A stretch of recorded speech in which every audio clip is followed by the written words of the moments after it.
Well, I guess I should have been doing this all along, but about 4 weeks ago, we decided to buy 4 little chicks. We got them at a local feed store in Jacksonville, and they were between 1 and 2 weeks old, we were told. And all of them are supposed to be hens, so that's great because all we want to do is have eggs. So I looked at a lot of videos and looked at a lot of websites, and some of them make chicken raising sound a little complicated, at least more complicated than I'd like it to be. So I've done some of the things that I saw on videos, and I've taken some of the suggestions and thought I'd just share with you a little bit of what we did, how we went about doing this. We're into our 5th week now, and the amazing thing about raising chicks is they grow so fast. In just 4 weeks, they've turned from little fluffy yellow and brown chicks to finally looking a little like chickens, starting to grow their combs. And I'll show you a shot of them right now if I can get this video to turn around. It's not gonna cooperate, so I don't know if we can see them. I can't see the camera. As you can tell, I'm not very good at this. Yeah, there they are. And I looked at a lot of different things to keep them in, and ended up buying a clothes box that you get from a mover, and laid it on its side, and it's worked out very well. I put a little brooder, a heater inside on one end, and water bottle and feed bottle and wood chips. Basically, that's it. I'm using chick starter feed and water with electrolytes in it, and a tablespoon of apple cider vinegar per gallon of water for them, which was suggested in a lot of videos. Other than that, I give them grit for chicks also, and give them treats once or twice a week. They love sweet treats, as most kids do, but they'll also eat vegetables, cut up cabbage and potatoes, tomatoes. They love strawberries and grapes. Probably they love grapes the most. But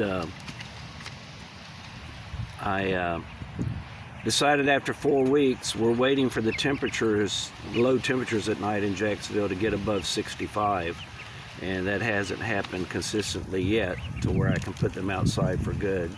So each day I roll them outside into the carport in their box so that they can get some sunlight.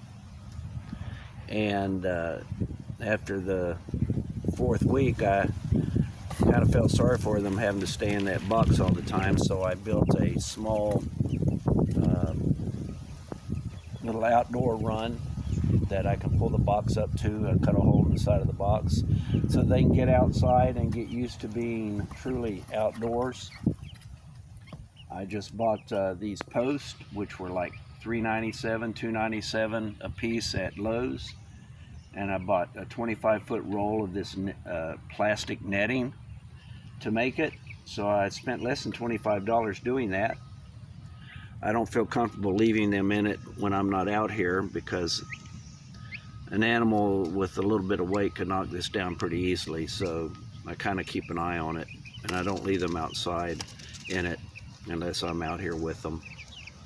Hopefully in the next 2 weeks we can move them outside to a permanent home where I have a couple of coops surrounded by fencing and chicken wire across the top to keep birds and other animals out, hopefully.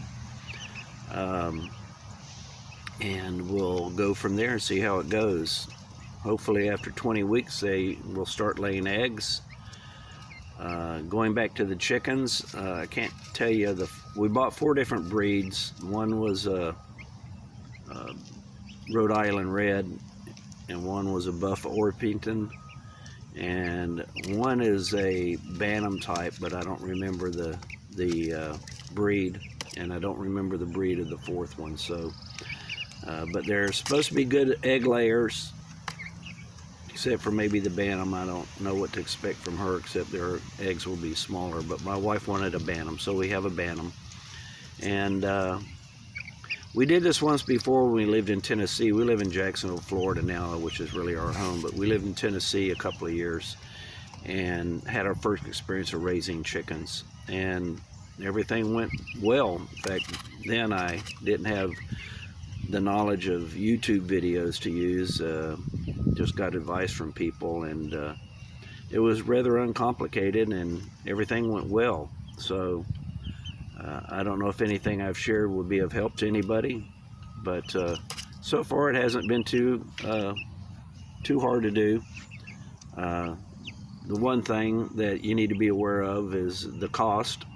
I spent $17 on these 4 chicks, and I probably put in about $500 worth of materials building a wire cage run and buying a couple of do-it-yourself build kits for chicken coops and other things. So the cost of the chicks is nothing. It's preparing for them and taking care of them and feeding them. So don't expect that you would save money by having your own chicks and chickens, but it is enjoyable each day coming out and feeding them and taking care of them and talking to them. So I hope this might be some use, and maybe I'll do another one as we move them outdoors into their permanent home in a couple of weeks.